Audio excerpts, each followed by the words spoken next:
이제 오늘부터 다시 로마서를 살펴보려고 합니다. 오늘 본문 로마서 5장 1절을 보니까 말씀은 이렇게 시작합니다. 그러므로 우리가 믿음으로 의롭다 하심을 받았으니, 이 그러므로라는 이 접속사는 이제 그 앞에 나오는 로마서 1장부터 4장까지 전체를 요약해주고 정리해주는 차원에서의 접속사 그러므로입니다. 그렇기 때문에 바울은 이 로마서 1장에서 그 앞에 나오는 로마서 1장부터 4장까지 전체 내용을 어떻게 요약하는가 보니까 이렇게 요약합니다.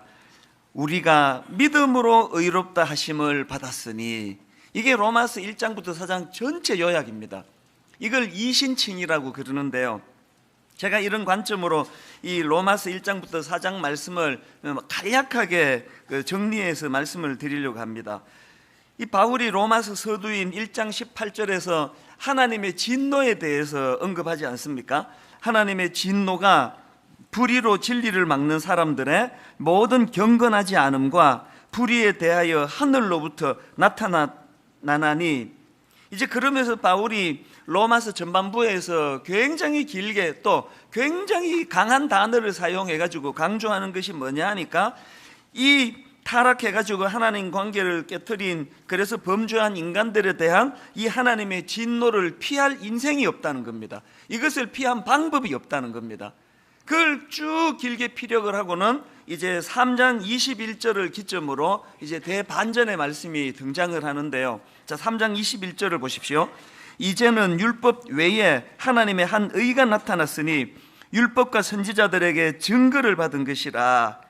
원어로 보면은 이 3장 21절 앞에 그러나라는 접속사가 있습니다. 그러나 이제는 율법 외에 하나님의 한 의가 나타났으니, 이 그러나는 그 앞에 3장 20절까지의 말씀을 완전히 반전하는 대반전의 그러나예요. 이게 무슨 의미인지 감이 오지 않습니까?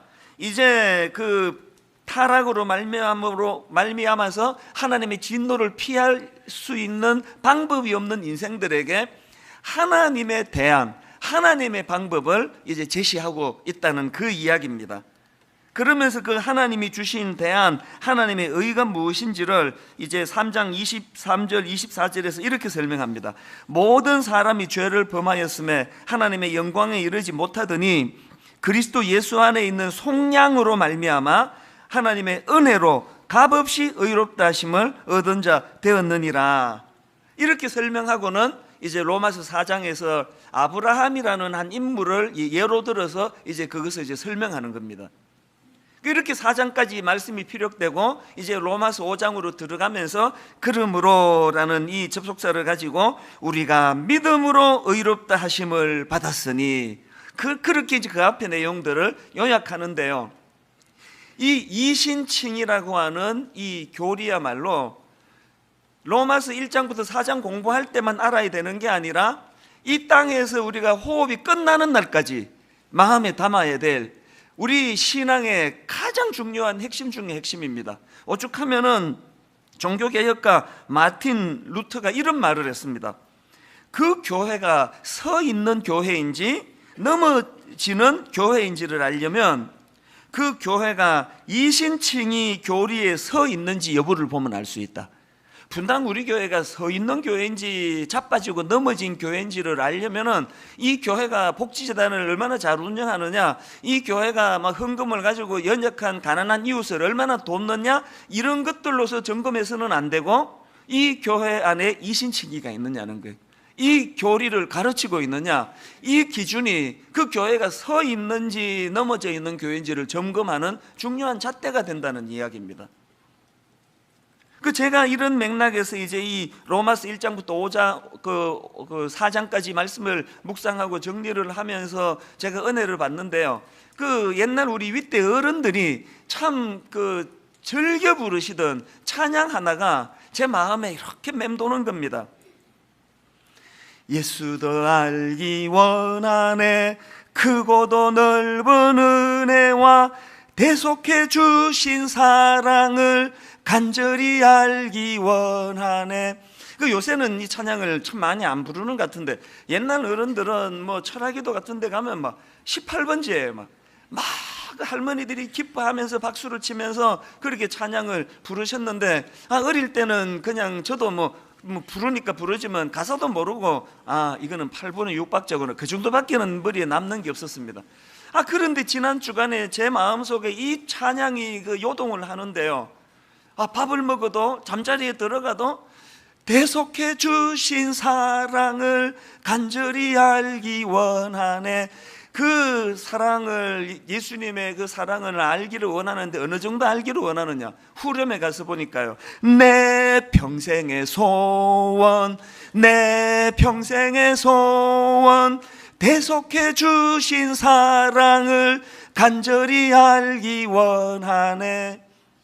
우리 윗대 어른들은 뭘 그렇게 알고 싶었냐 보니까 예수도 알기 원하네. 예수도 알기 원하네. 예수님을 더 알고 싶습니다. 그리고 예수님에 관해 알고 싶은데 예수님의 어느 부분을 특별히 더 알고 싶었냐 보니까 크고도 넓은 은혜와 대속해 주신 사랑, 이 사랑을 간절히 알기 원한다는 거예요. 근데 여러분, 여기서 한번 생각해 보십시오. 이게 왜 그 예수님의 그 대속하신 사랑을 알아가는 게 이 평생의 소원이라고 이야기합니까? 그만큼 이거 아는 게 어렵다는 뜻 아닙니까? 뭐 1+1이 얼마인지 알고 싶다는 거는요, 평생의 소원 안 해도 손가락으로 꼽으면 금방 아는 거 아닙니까? 2네? 왜 예수님의 사랑을, 대속해 주신 그 사랑을 아는 거는 내 평생의 소원이어야 되느냐? 그만큼 어렵다는 게, 그만큼. 오늘 이 예배 끝나고 제가 딱 나가는데 어떤 성도 한 분이 막 저를 따라오더니 오늘 목사님인데 진짜 은혜 받았습니다. 그래서 지갑에서 1억 원짜리 수표를 꺼내면서 이거 목사님 이거 필요한데 갖다 쓰시라고. 그러면 내 평생에 이분의 이 크신 사랑을 죽을 때까지 못 잊을 거예요. 내 평생 목회에 그 말씀에 은혜 받았다고 막 1억 원을 주면서 목사님 필요한데 쓰시라는 이 크신 사랑을 내가 어떻게 잊겠냐고요. 근데 여러분, 대속해 주신 사랑은요, 이 인간이 감격할 수 있는 이 사랑을 뛰어넘는 은혜예요. 그래서 여러분, 막 시끄러운 소리는 들리는데요, 너무 큰 소리는 안 들리는 거예요. 지금 지구가 뭐 엄청나게 빠르게 돈다면서요. 그런데 이 지구 도는 소리는 안 들립니다. 그 비행기 소리는 막 시끄러워 죽겠는데 지구가 돌아가는 소리는, 너무 큰 소리는 주파수가 우리 귀에 안 들어온다는 거예요. 너무 큰 거는 안 보여요. 왜? 대속해 주신 그 사랑이 평생에 내 그 사랑을 아는 게 내 평생의 소원이냐 하니까, 이게 우리가 이해하고 우리가 인지하는 그 수준을 뛰어넘는 사랑이거든요. 그래서 중요한 건 2절 가사예요. 성령이 스승 되셔서 진리를 가르치시고 거룩한 뜻을 깨달아 예수를 알게 하소서. 이 인간의 지식으로, 요 작은 머리로 뭐 당길 수 있는 진리가 아니라는 거예요. 인간의 머리로 당기지 않기 때문에 어떻게 해야 이거를 알게 된다고요? 성령님이 가르쳐 주셔야 알 수 있다는 겁니다. 그래서 여기 지금 나는 아직 그 대속의 그 사랑이 뭔지 나 잘 모른다, 십자가 사랑이 잘 와닿지 않는다 그러면요, 막 그거 알려고 애쓰지 말고 성령님께 은혜를 구하세요. 이런 분 계시잖아요. 전도하면은 막 발짱 끼고 보여줘봐 그 사랑, 내 보여주면 믿지. 이런 거만한 태도로는 성령님이 뭐가 아쉬워가지고 그 피조물한테, 여러분 진짜 대속하신 그 사랑을 알고 싶으면 겸손히 성령님을 스승으로 인정해드리고 그분 앞에 머리를 조아리며 내 평생의 소원, 내 평생의 소원, 주님의 이 십자가, 이 대속의 사랑을 내 평생에 좀 깨달아 알기를 원합니다. 성령님 겸손히 구하오니 가르쳐 주시기 원합니다. 그래서 이제 오늘부터 로마서 5장을 이제 다시 살펴보려고 하는데요, 저는 이 말씀이 선포되기 전에 전제로서 오늘 모든 성도님들 마음 안에 우리 윗대 어른들이 가졌던 이 하나님의 크신 사랑, 이 십자가 대속하신 그 사랑을 나도 깨달아 알기를 원합니다. 이 마음에 갈망하는 태도가 회복이 되기를 원합니다. 이것이 회복이 되어야 성령님을 통해서 우리도 윗대 어른들처럼 그 대속의 사랑을 깨달아 알 수 있다는 사실이에요. 자, 근데 중요한 건 이제 지금부터입니다. 이렇게 로마서 5장 앞부분에서 그러므로 우리가 믿음으로 의롭다 하심을 받았나니 라면서 이제 말씀을 시작하는데요, 이 로마서 5장 1절과 2절에서 바울이 강조하고 싶은 것은 그 뒤에 나오는 거예요. 자, 로마서 5장 1절을 다시 한번 보시겠습니까? 그러므로 우리가 믿음으로 의롭다 하심을 받았으니 우리 주 예수 그리스도로 말미암아 하나님과 화평을 누리자. 이게 그 문법으로 보면은 원인과 결과 관계 아닙니까? 원인이 뭡니까? 그러므로 우리가 믿음으로 의롭다 하심을 받았으니 이게 원인이고, 결과는 뭡니까? 우리 주 예수 그리스도로 말미암아 하나님과 화평을 누리자. 이 결과예요. 2절도 마찬가지입니다. 원인이 뭡니까? 그러므로 우리가 믿음으로 의롭다 하심을 받았으니 이게 원인이면 결과는 뭡니까? 2절. 또한 그로 말미암아 우리가 믿음으로 서 있는 이 은혜에 들어감을 얻었으니 하나님의 영광을 바라고 즐거워하느니라. 이 결과예요. 세상에 여러분이 5장 1절을 읽으시면서 앞부분만 읽고 끝내는 분이 계세요. 그러므로 우리가 믿음으로 의롭다 하심을 받았으니 평생 이것만 되뇌이다가 끝내는 분이 계시면 그 진짜 어리석은 분이에요. 진짜 우리가 붙잡아야 되는 것은 이 놀라운 이신칭이라는 이 전제가 주는 놀라운 이 뭐라고 표현할까요? 말로 다 할 수 없는 우리에게 이 감격을 주는 게 뭐예요? 우리로 하여금 누리는 인생이 되게 했다. 우리로 하여금 어떤 상황, 어떤 형편이든지 거기에 무너지지 않고 즐거워하는 그런 인생이 되도록 해주셨다. 그래서 여러분, 누리지 못하는 복음은 그 복음이 아니에요. 여러분, 누리고 사십니까? 저는 이런 점에서 그 동화책을 볼 때마다 불만이 많은 사람이에요. 그럼 무슨 동화를 그렇게 씁니까? 그 맨날 동화책 보면은 그냥 식모살이하고 막 구박당하던 사람이 왕자를 만나가지고 결혼해서 잘 살았다. 이게 지금 시작인데 그렇게 하고 끝내면 어떡합니까? 그 신데렐라가 그냥 그 못된 새엄마를 만나가지고 좋은 새엄마도 많은데 왜 그 아버지는 그런 여자랑 결혼해가지고 맨날 구박당하고 그 새엄마도 감당이 어려운데 딸린 그 데리고 온 그 자매들까지 자기를 괴롭혀서 막 죽을 고생을 하는데 그러다가 그냥 어느 날 유리구두를 신고 왕자님 파티에 가가지고 왕자님 눈에 쏙 들어가가지고 이제 왕자님이 이제 구두를 신기면서 이제 결혼을 이제 청혼하고 그래서 결혼을 하게 되었다. 무슨 동화를 이렇게 끝내면 어떡하냐고요. 그때부터 시작이라 해야 되는 거 아닙니까? 동화가 제대로 되려면. 그래가지고 이제 그 신데렐라가 그 왕자님하고 결혼했더니 이게 의처증이 있어가지고 막 평생 두들겨 맞고 더 고생하다가 걔도 새엄마가 낫다 그러고 신데렐라가 그 자기 새엄마한테로 갔는지 어쨌는지 어떻게 아느냐고요. 이 동화가 동화답게 되려면 그래가지고 이제 왕자한테 이제 시집을 갔더니 세상에 이런 애처가가 없어가지고 그 새엄마로부터 구박받았던 지난 세월을 다 보상을 받고 너무나 행복하게 잘 살았다. 이렇게 끝나야 이게 동화가 되는 거지. 그 무슨 동화를 그 사람은 무슨 잉크가 모자랐는지 왜 그렇게 하고 끝내느냐고요. 제가 무슨 말을 하고 싶은지 아십니까? 오늘 우리 신앙생활이 딱 그렇게 하고 동화 끝내는 거랑 똑같은 생활을 한다니까요. 이 전제를 믿으신다면서요. 우리가 믿음으로 의롭다 하심을 받았으니 이 전제를 우리가 믿는다면 그거로 끝내시면 안 되고 뭘 바울이 지금 강조하는 겁니까? 그 자격 없는 자를 칭히 의롭다고 구원해 주시는 그 하나님께서 우리로 하여금 어떤 은혜를 주십니까? 우리 주 예수 그리스도로 말미암아 하나님과 화평을 누리자, 또 즐거워하느니라. 오늘 우리가 왜 이렇게 전도가 안 되는 겁니까? 하나도 누리지도 못하고 하나도 즐거워하지도 못하고 막 그 지하철 앞에서 막 예수 믿으라고 전도지 주는데 그 사람 얼굴을 막 우거지상을 하고 막 피곤해 쩔어 있고, 이거 그냥 오늘 이거 500장 안 전해주면은 막 두들겨 맞나 막 이런 얼굴을 가지고 전도하는데 되겠냐고요. 먼저 우리가 즐겨야 돼. 우리가 누려야 돼. 우리 기뻐야 돼. 말로 다 할 수 없는. 그래서 오늘 이 부분을 좀 제가 다루고 싶은데, 제가 어린 시절에 철이 없을 때 참 그 반쪽짜리 신앙생활 한 거 아닙니까? 전에 제가 말씀드렸지만 제가 그 중고등학교 시절에 내 신앙인의 롤 모델이 예수님 십자가 우편 강도라 그랬잖아요. 괜히 예수 일찍 믿고 그냥 술도 못 먹게 하고 담배도 못 피게 하고 막 뭐 여학생하고 뭐 회의한다고 있으면 막 무서운 장로님이 와가지고 어디 남자 여자가 이 구석진 데서 그러냐고 그러고 막 흩어버리고 이러니까 그냥 막 일찍 예수 믿는 게 너무 힘들어가지고 우편 강도가 그렇게 부러웠잖아요.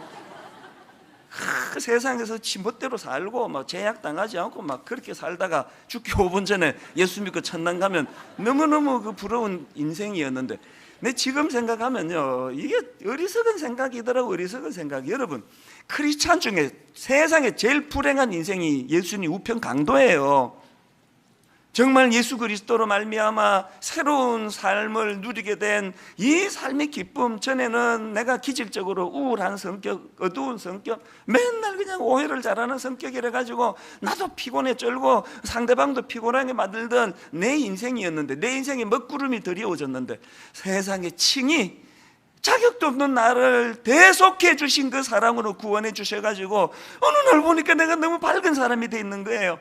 어느 날 보니까 뭐 어진간하게 누가 나를 괴롭혀도 뭐 허허 웃으면서 용서하고 용납하는 그런 사람이 돼 있는 거예요.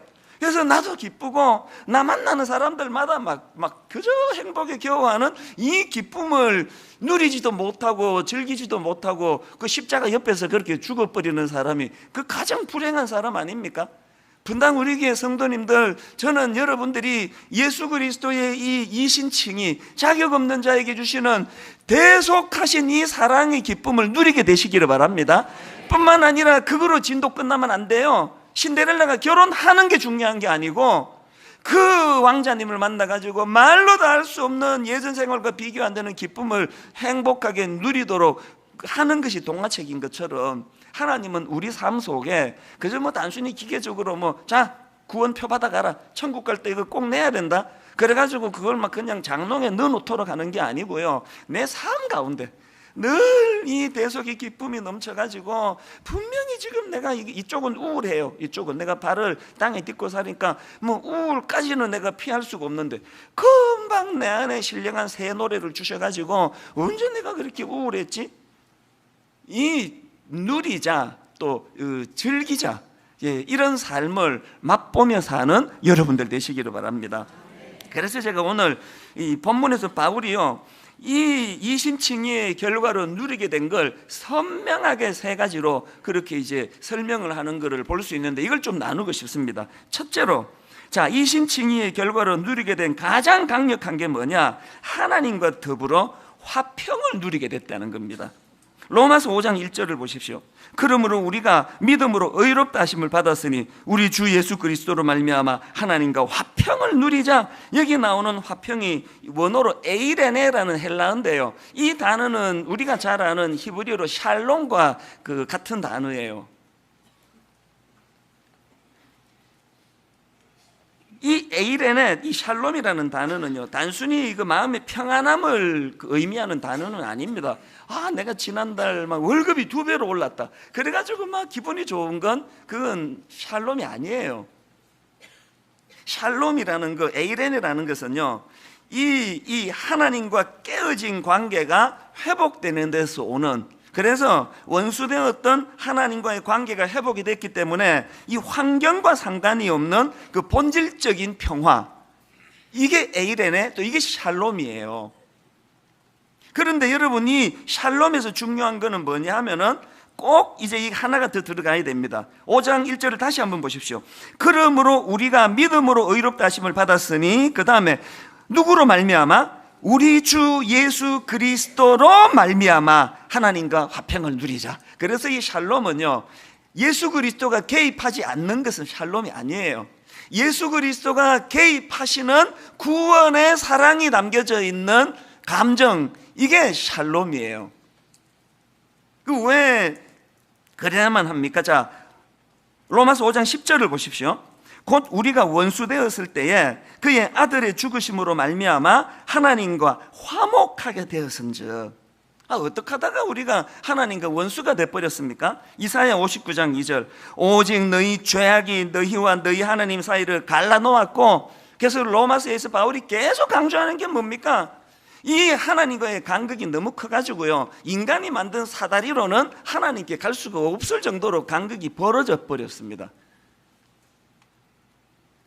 이 벌어진 간격으로 하나님과 원수되어 가지고 우리가 불안하고 두렵고 뭐 어떤 걸로도 채워지지 않는 이 뻥 뚫린 내 마음 속을 하나님의 대안인 예수 그리스도의 말로 다 할 수 없는 대속의 십자가 사랑으로 하나님의 대안을 우리가 믿는 믿음으로 하나님과의 관계가 회복이 됐기 때문에 중재자 되시는 예수 그리스도가 없는 샬롬은 그거는 샬롬이 아닙니다. 그러다 보니까 오늘 이 세상을 한번 보십시오. 이 참 샬롬을 모르니까 거짓 샬롬에 지금 너무너무 목말라 있는 거예요. 혹시 여러분 그 최근에 나온 신조어 중에서 있어빌리티라는 단어를 들어보셨습니까?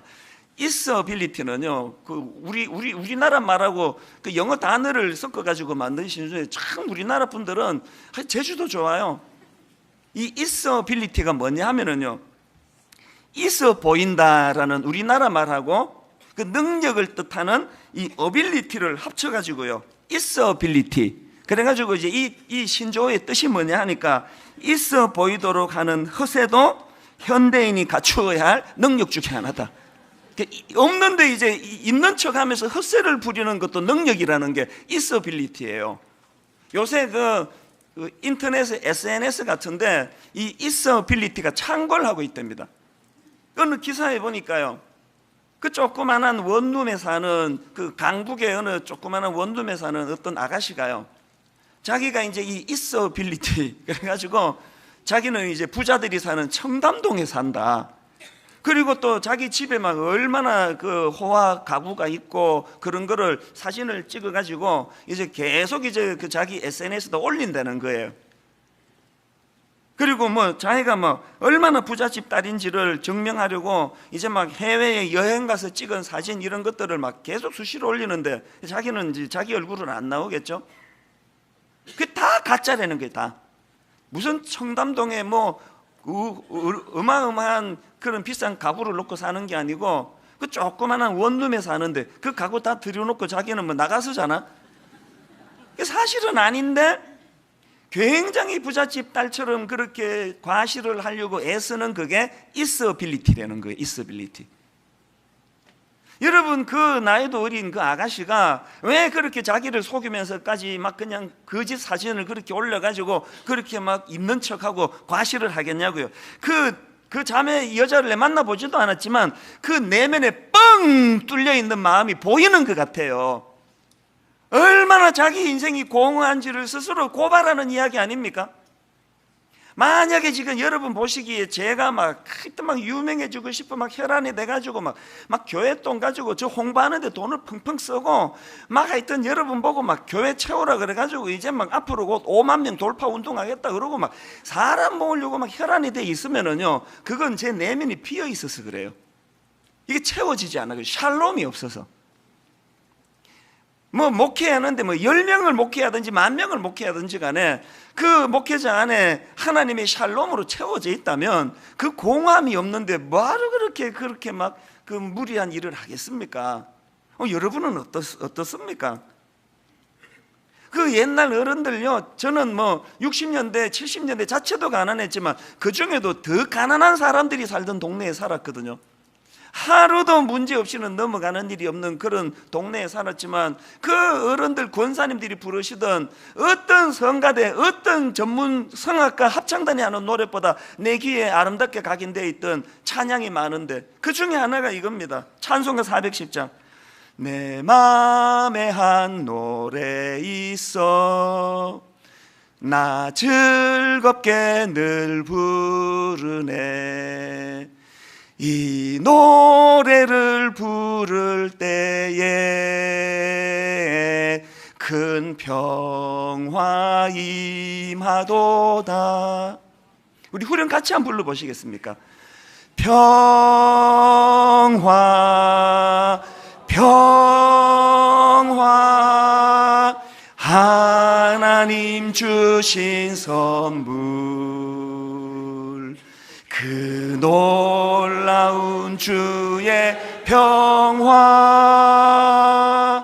하나님 선물일세.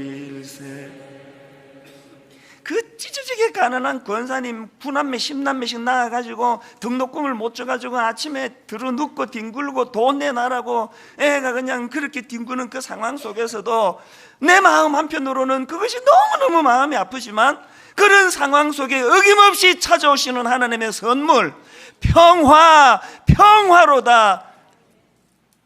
하나님 주신 선물, 그 어른들의 그 믿음으로 오늘 우리가 지금 이렇게 잘 살게 된 거 아닙니까?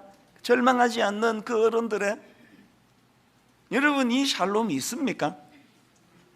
내 마음 한편으로 마음이 아프고 내 마음 한편으로 억장이 무너지는 상황이 주어질 때 바로 그 상한 감정을 복구시키는 하나님의 샬롬, 이게 지금 바울이 말하는 이신칭의를 믿는 자들이 누리는 특권이라는 거예요. 왜 이 시스템이 작동이 안 되는지를 곰곰이 좀 생각해 보시기를 바랍니다. 그런가 하면은 두 번째로 이신칭의의 결과로 누리게 된 특권이 또 하나 더 있는데요, 하나님 은혜의 보좌로 들어가는 특권을 누릴 수 있다는 겁니다. 2절 보십시오. 또한 그로 말미암아 우리가 믿음으로 서 있는 이 은혜에 들어감을 얻었으며, 여러분 여기 나오는 들어간다는 이 들어감이라는 이 단어는요, 원어로 프로사고계인데요, 원래 이 단어는 어느 목적지에 다다르다, 어느 목적지에 도착하다, 이런 기본 의미를 가진 단어인데, 바울이 지금 이 단어를 가지고 뭘 설명하는 겁니까? 하나님의 보좌 앞으로 나아가는 특권을 얻었다는 것을 누가? 이신칭의를 믿는 사람에게. 그래서 여러분 그 신약에 보면은 이 프로사고계라는 단어가 몇 군데 더 나오는데요, 예를 들면 에베소서 3장 12절, 우리가 그 안에서 그를 믿음으로 말미암아 담대함과 확신을 가지고 하나님께 나아감을 얻으니라. 이 나아가다, 이 나아감, 이게 프로사고계예요. 그런가 하면은 우리가 잘 아는 히브리서 4장 16절, 그러므로 우리는 긍휼하심을 받고 때를 따라 돕는 은혜를 얻기 위하여 은혜의 보좌 앞에 담대히 어떻게 해요? 나아갈 것이니라. 여기에 나아갈 것이니라, 이것도 프로사고계예요. 지금 이 단어들이 한결같이 강조하는 게 뭡니까? 예수 그리스도의 대속해 주시는 그 사랑으로 인해 가지고 이제 우리 같은 이 죄인이 하나님과 원수되었던 것들이 하나님의 보좌 앞으로 나아가는 특권을 얻었다는 거예요. 이 놀라운 특권이라는 겁니다. 제가 이 구절을 설명을 하려면은요, 우리 교회에 그 부목사님들 중에 그 목사님 자제들이 많습니다. 그 목사들 중에 딱 두 갈래예요. 완전히 세상으로 가거나 진짜 잘 자라거나. 우리 교회 교역자들은 다 진짜 잘 자란 사람들이 한 명만 빼고 전반적으로 아주 좋은 사람들이에요. 한 명, 이거 농담이고요. 하루는 우리 교회에 이제 그 목사님 아들 출신인 이제 부목사님이 이제 놀러를 와가지고 이런저런 이야기를 하다가 자기가 무슨 얘기를 하는가 하니까요, 자기 아버지가 이제 그 담임 목사님이니까 뭐 어릴 때 막 아버지 방에 막 가가지고 막 냉장고 막 열고 뭐 물어보지도 않고 막 음료수 막 꺼내 먹고 막 그러면서 그렇게 자기가 살았다는 거예요. 그랬는데 자기가 이제 부목사가 돼가지고 분당 우리 교회 와가지고는 담임 목사님 방에 와가지고 냉장고가 어디 있는지 자기가 모른다는 거예요. 모르겠지, 냉장고가 없으니까. 제 방에 냉장고 없거든요.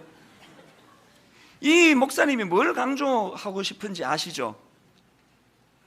그러고 보니까요, 우리 교회의 뭐 부목사님들하고 저하고 그 관계가 그렇게 나쁘지 않습니다. 아주 잘 지내는 편이에요. 그러나 아무리 가깝다고 해가지고요, 어떤 교역자도 내 방에 막 쑥쑥 들어오는 사람 없습니다. 꼭 그 인터폰으로 확인을 해요. 목사님 지금 잠깐 들어가도 되겠습니까? 그래서 제가 마침 그때 이제 묵상 중에 있으면은 못 오게 해요. 아, 지금 내 좀 그러네, 오후에 오면 좋겠는데. 그랬는데 오는 사람 지금까지 한 명도 없었습니다. 근데 오지 마라 그러면 못 오는 거예요. 그거 와가지고 그 냉장고가 없지만 뭐 있다고 치면은 와가지고 그 좀 목이 마르네, 그걸 쑥 꺼내가지고 맥주가 있네 그러면서 뭐 따마시고, 그런 일 한 번도 일어나지 않습니다. 제가 그 부목사님 이야기를 듣다가 고등학교 1학년 때 우리 아들 생각이 나는 거예요. 이 자식은 우리 고등부 학생밖에 안 되는 주제에 그 담임 목사님 방에 지멋대로 들어오고 막 소파에 막 들어눕기도 하고 그 뭐 막 지멋대로 막 다 막 그러다가 뭐 고장 나면 놀라지도 않아요. 고장 났네요. 그리고 갚으리는 거예요. 이 차이를 아시겠습니까? 아무리 가까워도 부목사님은 그렇게 못해요. 아들은 그렇게 할 수 있는 거예요. 지금 우리가 이신칭이 하나님과 원수된 우리를 그저 그냥 뭐 화해시켜 주신 그 정도가 아니고 어디까지? 이 아들의 특권의 자리까지, 하나님의 보좌로 무시로 나아갈 수 있는 특권을 우리에게 주셨는데, 제가 문제 제기가 뭐냐? 왜 여러분은 아들의 자격까지를 주셨는데 왜 그 부교육자처럼 그렇게 사시느냐는 거예요. 우리가 기도할 때 예수님 이름으로 기도합니다 이러지 않습니까? 그 기도 왜 꼭 그 예수님 이름으로 기도해야 됩니까? 예수님이 빠진 나는 하나님 앞에 나갈 자격이 없는 거예요. 그리고 또 요한복음 16장 23절에 보니까요, 예수님이 주신 말씀입니다. 그날에는 너희가 아무것도 내게 묻지 아니하리라. 내가 진실로 진실로 너희에게 이르노니. 그 다음 보세요. 너희가 무엇이든지 아버지께 구하는 것을 주시는데 누구 이름으로 주십니까? 내 이름으로 주시리라. 보좌로 나아갈 수 있는 특권을 허락하신 분이 예수 그리스도시라는 거예요. 그래서 그 다음 나오는 요한복음 16장 24절은 우리를 향하신 주님의 심정을 그대로 느낄 수 있습니다. 지금까지는 너희가 내 이름으로 아무것도 구하지 아니하였으나 구하라. 그래야면 받으리니 너희 기쁨이 충만하리라. 우리를 향한 예수님의 마음을 이것만큼 요약한 게 없습니다. 주님은 우리에게 뭐 별거 원하는 게 아니고요, 그저 우리가 주님 때문에 기쁨이 충만하기를 원해요. 그래서 늘 말씀드리지만 이 찬수 목사가 분당 우리 교회 담임 목사로서 해야 되는 지상 최대의 과제는 주 안에서 제가 행복한 거예요. 이하를 막론하고 주 안에서, 주 밖에서 행복하면 그건 선을 이탈한 탈선이고, 주님 안에서 제가 행복한 거예요. 막 너무너무 기뻐하고 행복해. 사단은 내 기쁨을 빼앗으려고 그러고 절대로 빼앗기지 않고, 이게 영적 전쟁 아닙니까? 저는 오늘 주님의 말씀처럼 너희 기쁨이 충만하리라, 주님의 이 소원이 여러분 삶 속에 구현되는 은혜가 있기를 바랍니다. 마지막 세 번째로 또 하나 이신칭의의 결과로 누리게 된 특권이 하나 더 있는데요, 하나님의 영광을 바라고 즐거워한다는 겁니다. 2절, 또한 그로 말미암아 우리가 믿음으로 서 있는 이 은혜에 들어감을 얻었으며 하나님의 영광을 바라고 즐거워하느니라. 저는요 이 구절을요 여러 번 내 삶 속에서 경험한 사람이에요. 교회를 처음 개척할 때 이야기 여러 번 드렸지 않습니까? 저는 어른 목회를 해본 적이 없거든요. 중고등부만 하다가 단에 서서 설교를 하는데, 야, 그 진짜 힘들더라고요. 이 분당 아줌마들이 진짜 까다로운 분들이에요.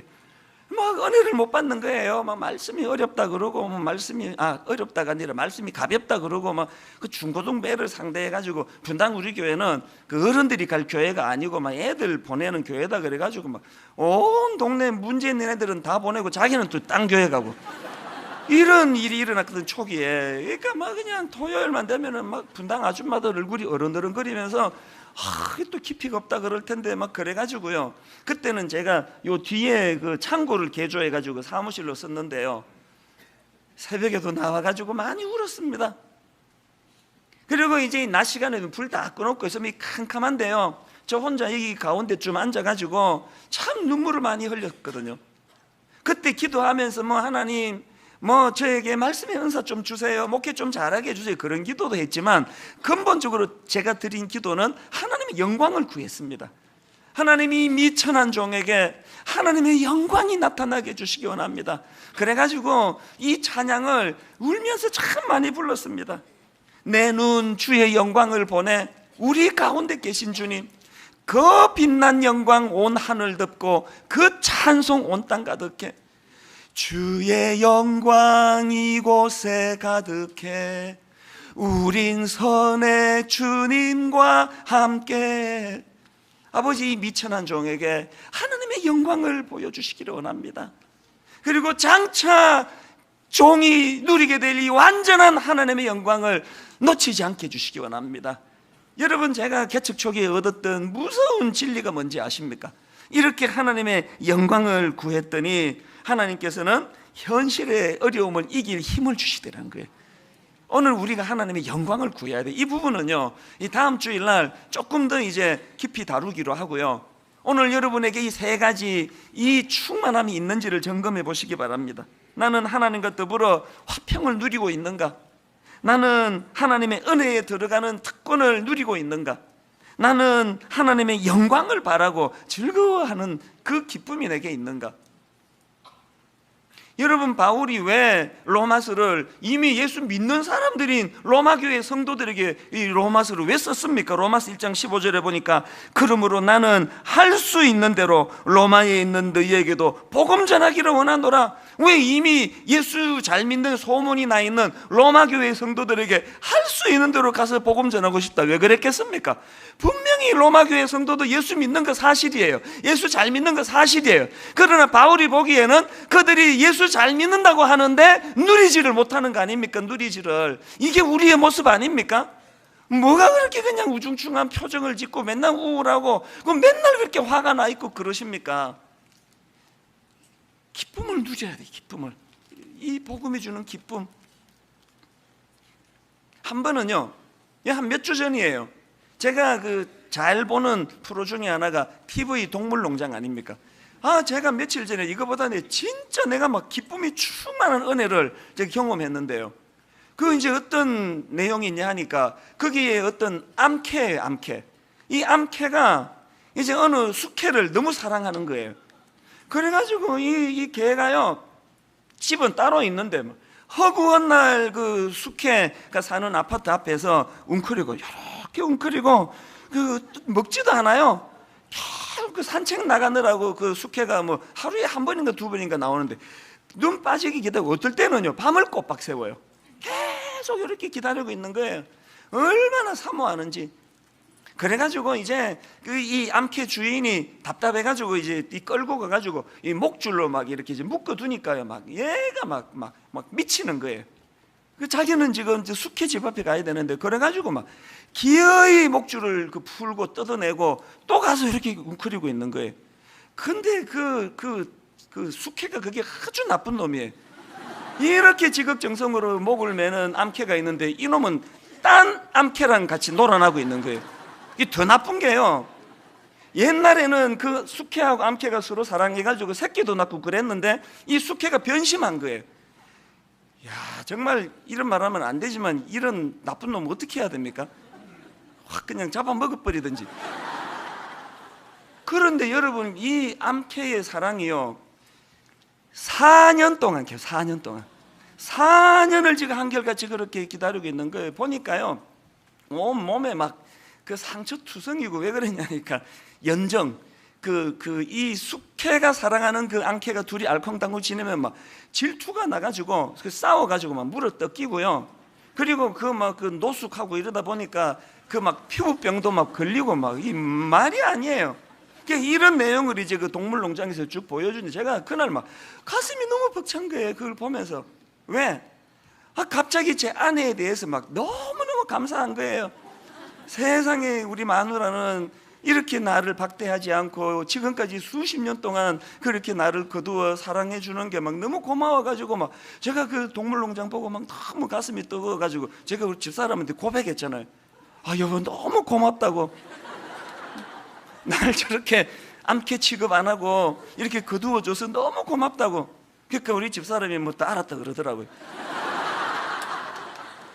여러분, 제 아내가요 그렇게 그냥 별 볼 일 없는 나 같은 걸 그렇게 한결같이 사랑으로 사랑해 주는데 우리 집사람이 저한테 대가로 저의 팔 하나 잘라달라는 거 아니에요. 우리 집사람이 원하는 건 딱 하나예요. 알아만 달라는 거 아닙니까? 알아만. 그리고 또 하나, 당신이 나랑 사는 거가 이렇게 행복하다는 거를 좀 누리면 좋겠다는 거. 그거 말고 바라는 게 있습니까? 제가 오늘 이 로마서를 묵상하다가 TV 동물농장 생각해서 또 가슴이 먹먹한 거예요. 하나님과 원수된 우리를 위하여 독생자 예수 그리스도, 우리 머리로는 담을 수 없는 지극한 사랑으로 우리를 구원해 주셨는데 주님이 우리에게 요구하는 게 뭡니까? 니도 나 따라 죽으라가 아니잖아요. 알아만 다오. 그리고 이 기쁨과 감격을 그저 누려서 난 네가 행복하면 그저 내 십자가를 통하여 원수되었던 하나님과의 샬롬이 회복이 되어서 그저 네가 네 삶 속에 나로 인해 가지고 네가 행복할 수만 있다면 난 더 이상 바라는 게 없다. 4년을 한결같이 그렇게 문을 두드려도 마음을 열지 않는 그 숙회를 보면서 내 아내에 대한 감사가 나오는 것이 이 예수 믿는 사람의 특징이어야 되는 거 아닙니까? 결론을 맺으면서 이제 여러분 오늘 로마서의 문을 여는데요, 여러분 가슴 속에 옛날 우리 어른들이 눈물로 불렀던 내 평생의 소원, 내 평생의 소원, 대속해 주신 그 크신 사랑을 좀 깨달아 알기를 원합니다. 이 소원을 가지고 말씀을 듣는 저와 여러분 되시기를 바랍니다. 여러분, 우리 찬양이요, 아까 제가 불렀던 어른들의 그 찬양을 우리 마음으로 한번 찬양하기 원하면 좋겠습니다. 예수도 알기 원하네, 크고도 넓은 은혜와 대속해 주신 사랑을 간절히 알기 원하네. 우리 가사를 생각하시면서 함께 찬양하시겠습니다. 예수도 알기 원하네, 크고도 넓은 은혜와 대속해 주신 사랑을 간절히 알기 원하네. 내 평생의 소원, 평생의 소원, 내 평생의 소원, 대속해 주신 사랑을 간절히 알기 원하네. 성령이 스승되셔서 진리를 가르치시고 거룩한 뜻을 깨달아 예수를 알게 하소서. 마음을 드립니다. 내 평생의 소원, 내 평생의 소원, 대속해 주신 사랑을 간절히 알기 원하네. 성령의 감화 받아서 하나님 말씀 배우니 그 말씀 한 절 한 절이 내 맘에 교훈되도다.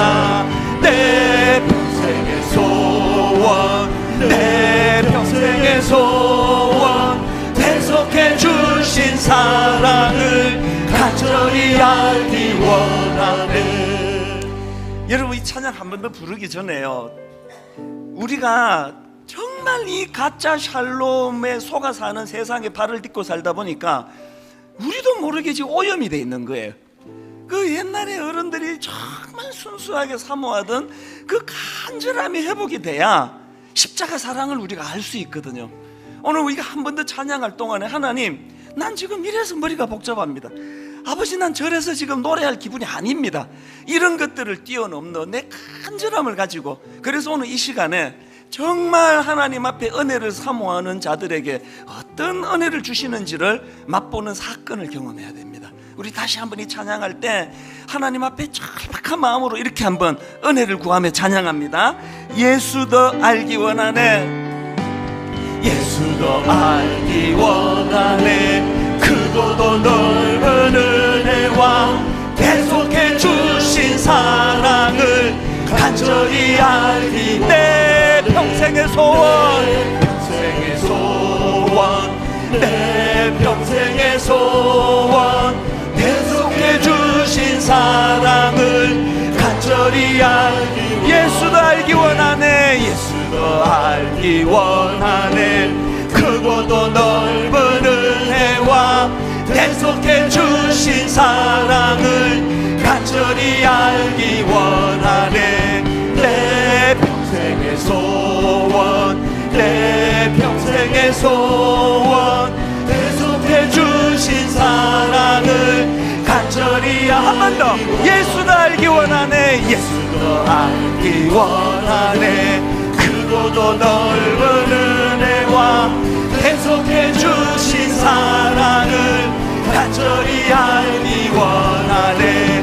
내 평생의 소원, 내 평생의 소원, 대속해 주신 사랑을 간절히 알기. 성령이 스승되셔서 되셔서 진리를 가르치시고 거룩한 뜻을 깨달아 예수를 알게 하소서.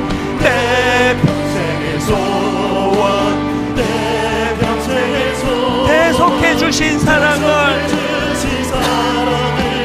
간절히 알기. 내 평생의 소원, 평생의 소원, 내 평생의 소원, 대속해 주신 사랑을 간절히 알기 원하네. 두 가지를 놓고 기도하셔야 됩니다. 하나님, 정말 그 대속해 주신 그 크신 사랑을 깨달아 알기를 원합니다. 두 번째 기도 제목, 아버지 그것만 깨달아 아는 단계로 머물지 아니하고 이제 즐거워하고 누릴 수 있는 인생, 어떤 어려움이 어떤 먹구름이 찾아와도 거기에 무너지지 않고 주님 주신 기쁨으로 단번에 회복이 되는 이 은혜를 맛보아 알기 원합니다. 우리 이것을 놓고 우리 합심해서 우리 같이 기도합니다. 통성으로 기도하시겠습니다. 살아계신 하나님 아버지, 대속해 주신 그 하나님의 크신 사랑, 대속해 주신 하나님의 그 놀라우신 사랑 깨달아 알기를 원합니다. 내 평생의 소원, 내 평생의 소원, 날 구원하신 대속해 주신 예수 그리스도의 그 놀라우신 그 사랑 깨달아 알기를 원합니다.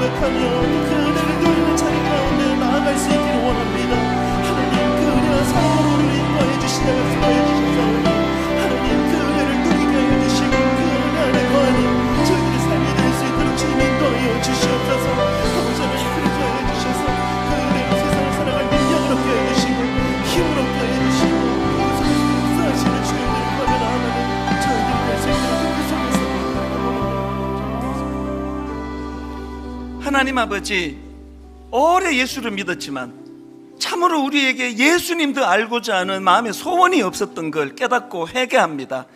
하나님이 이렇게 오래 예수를 믿고 있지만 대속해 주신 그 사랑을 간절히 알기 원하는 마음이 아버지 우리에게 없었음을 고백하고 용서를 구합니다. 하나님은 알고자 하되 교만해서 그저 거만한 자세로 아는 것이 아니라 스승 되시는 성령님 앞에 겸손하게, 아버지 나는 무지합니다. 아버지 나는 깨달아 알 수 없는 미련한 자입니다. 성령님 깨우쳐 주시옵소서. 성령님이 대속해 주신 이 큰 사랑을 내 평생의 소원을 가지고 깨달아 알기를 원합니다. 이 절박한 소원이 우리 모두에게 회복되도록 함께하여 주시옵소서. 뿐만 아니라 어떤 어려움 속에서도 거기에 무너지지 않고 그렇게 기뻐하고 감격하고 즐거워하면서 감사하면서 그렇게 살아가는 저희들이 되게 하여 주시옵소서. 그렇게 인도해 주시기 원하옵고 예수님 이름으로 기도드립니다. 아멘. 우리 다 자리에서 일어나셔서 449번 찬양입니다. 시작됐네 우리 주님의 능력이, 같이 이렇게 찬양합니다.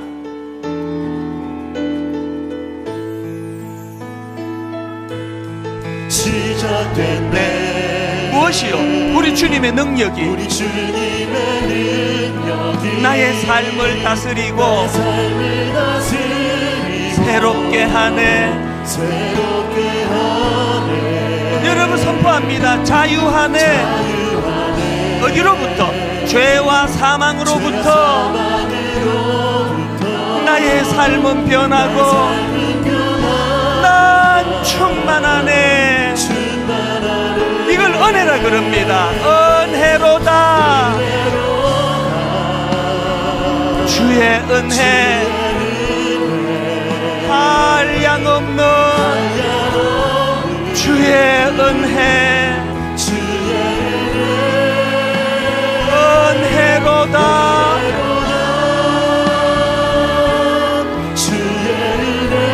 변함없는 신실하신 주의 은혜 시작됐네. 무엇이? 우리 주님의 능력이 나의 삶을 다스리고 새롭게 하네. 선포하십시오. 자유하네. 무엇으로부터? 죄와 사망으로부터. 그래서 나의 삶은 변하고 난 충만하네. 아멘. 은혜로다 주의 은혜 한량없는 주의 은혜 은혜로다. 주의 은혜 변함없는 신실하신 주의 은혜. 마지막으로 한 번 더. 은혜로다. 주의 은혜 한량없는 주의 은혜 은혜로다 주의 은혜 변함없는 신실하신 주의 은혜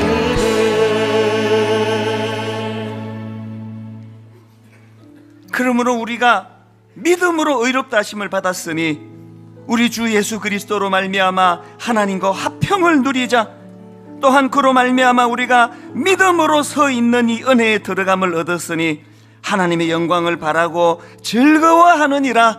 하나님이 이 은혜의 자리로 인도해 주신 하나님께 감사하며 이번 한 주간 이 은혜를 누리고 즐거워하고 기뻐하며 그렇게 살아가는 한 주간 되게 하여 주시옵소서.